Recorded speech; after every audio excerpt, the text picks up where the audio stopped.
Once a person came to live in the hermitage of Gautam Buddha. After 2 days have passed in the peace of the hermitage, he goes to the Buddha and says, "Buddha, some questions are arising in my mind. I have come here to answer them." Buddha said, "Ask what is your question." The man said, "Buddha, I am not at all happy with my life. Mountains of sorrows and troubles have made my life a hell. Nothing is going well in my life. I want to know why all this is happening to me, why I am so much unlucky." Buddha said, "First of all, you tell me what is the reason for your sorrow. What are those things that got you so upset and worried?" After thinking for a while about the Buddha's question, the person said, "What kind of question is this? I asked you a question, and instead of answering, you are asking back." Buddha smiled after listening to the person. Buddha smiled after listening to the person. "If you don't know the reason for your sorrow, then how can you expect me to know the reason for your sorrows?" The person said, "Buddha, but people say that you are God, you know everything, you read people's mind. Then you would know the reason for my sorrow." Buddha smiled lightly and said in a serious voice, "You are making a mistake in thinking that somebody will come and get you out of all your problems. But that's never going to happen. You are the only one who can save you from your troubles. If you feel that you have attained enlightenment, then you can solve your problem. I am also like you. The only difference is that everything is clear. The day all the problems in your life will be resolved, from that day you will also. There will be no need to go to Buddha for the problem." Buddha asked the person, "Have you ever observed a flower carefully?" Hearing this, the person was surprised and said, "Buddha, flower is a simple thing. Everyone has seen it." Buddha said, "The flower is a bud in the morning. Darkness turns into a flower in the light of day, fades away in the evening. If a flower only worries about this till the evening, it has to wither and fall. It will never be able to bloom. In this way, if you only think about your sorrows, then you will never be happy. So I want to tell you, there are still many things in your life that you can still be happy about if you look closely. You can smile thinking about them. You can be happy inside. You focus on the best of your life instead of weakness of your life.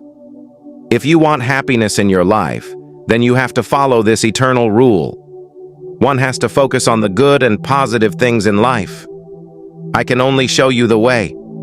I can show me how to walk on that path, but you will have to walk on that path." Hearing such words from the Buddha, the man sat quietly for some time. Then he thought something and said, "But Buddha, I do not understand one thing. Can my whole life be solved in one way?" Buddha began to answer very quietly. "Suppose a fortune teller tells you that your death is certain by this evening.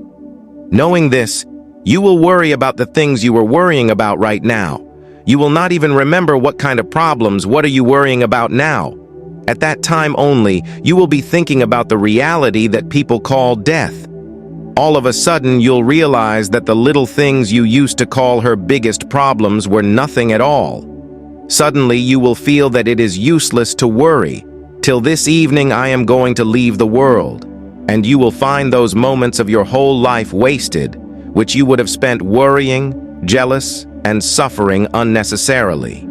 People speak, but never accept from inside that one day they too have to leave this world. Their desires are so strong that they believe themselves to be immortal. Happiness and sadness both are not permanent. It is created by our actions and thoughts." The man who had been listening to the words of the Buddha interrupted and said, "So what you mean is that I always think that I am about to die. Will this thinking solve all my problems? No, never think that. You just have to accept that my presence in the world is uncertain. I'll live a happy life as long as I'm here. Live with whatever good things are happening in your life. She will give you happiness and peace within. Get your mind right and slowly, all the problems in your life will end. Most of the sorrows of a person's life arise from his desire. That's why you control your mind. If you can treat your mind like a child's mind, then you will feel inner peace." The person said that you talked about controlling the mind. How can you control the fickle mind? Buddha said that you must first understand the difference between happiness and sorrow. You must first know what happiness and sadness mean to you. After that, through practice, you have to prepare your mind in such a way that you should not be too happy on the occasion of happiness, nor should you be too sad when you are sad. You have to make an effort to keep yourself completely in the middle, what I call the middle way. If you dig deep into your life and try to find out what makes you happy and why. So in the end, you will get only one answer, that you are the cause of all your sorrows. Your desire, attachment, desire, all this is created by your mind. So if you control your mind, then all your sorrows will end. You will see that all the sorrows of your life will end forever. After hearing such words from Buddha's mouth, the person got excited and said, "What will I have to do for him?" Buddha said that you will not talk to anyone for the next 2 days, and took the paper and sat in the lonely place of ashram. You have to sit there and think and write about the sorrows that are testing you, and also write down the reason for them. And on the second page, you have to write a little bit of happiness, and also write the reason why you have this happiness. No need to rush. You have plenty of time. You can think easy go, and think and write comfortably. The man bowed down to the Buddha and sat down in the corner of the hermitage. After 2 days, he came back to the Buddha with some papers in his hands. Seeing him, the Buddha said, "First of all, read your sorrow from the paper and recite it." The person started reading the paper first. "My family members are rich, but I am poor and working. I am not rich in my work, and I am comfortable with my work, and I am compared to others." The person started reading further. Second, "Many people in my neighborhood have saved, but I do not have anything in the name of savings. The first reason for this is that I know little work, but I spend a lot. Today I have nothing in the name of savings. Third, my wife has been sick for a long time, and I am the cause of her illness. Because of my carelessness, I never took her to any doctor. I left it to fate. Maybe it was my disrespectful wish that if I die due to illness, I will marry a beautiful woman. Fourth, I keep thinking of getting free money in my mind, but the plan doesn't get fulfilled. I drown in the ocean of sorrow, then I can't bear this sorrow, and I am the reason for this. I know I don't have the money to drink alcohol, still I do it. I live my day happily, but keep watching without being able to do so. Buddha. These are the biggest sorrows in my life, and after thinking deeply, I found that many of them were caused by my actions and my thoughts. After listening to this, you read the paper of happiness to me. Whatever I felt in the last 2 days, I have never experienced it anywhere in my life. In the last 2 days, I have realized how great the real peace and joy is, and I am very happy to have experienced it. The list of reasons for my happiness is very long. It will take a long time to read and understand. After hearing such words from the mouth of the person smiled and said, "Not only for you, but for all of us, the reason is the same. That person wastes a lot of his time. You are in finding out the cause of sorrow. Even our life is a vault of happiness, peace, and joy in a way." Buddha said to the person that there is no need to share all the reasons for happiness. You can recite some of them. The person started reading with a big smile. First, happiness because I am alive and living in the world, and I am healthy.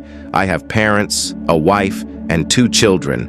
Like this, my father has many precious treasures, like the love of my parents, the love of my wife, the love of my children, and the happiness of a father. Second reason is that I can work hard. I can do any kind of work. You cannot hinder your income, and you can fulfill all the needs of your family. I am happy that I can make a happy family. I compare myself with my brothers, my neighbors, and you have made me a man of humanity by grace.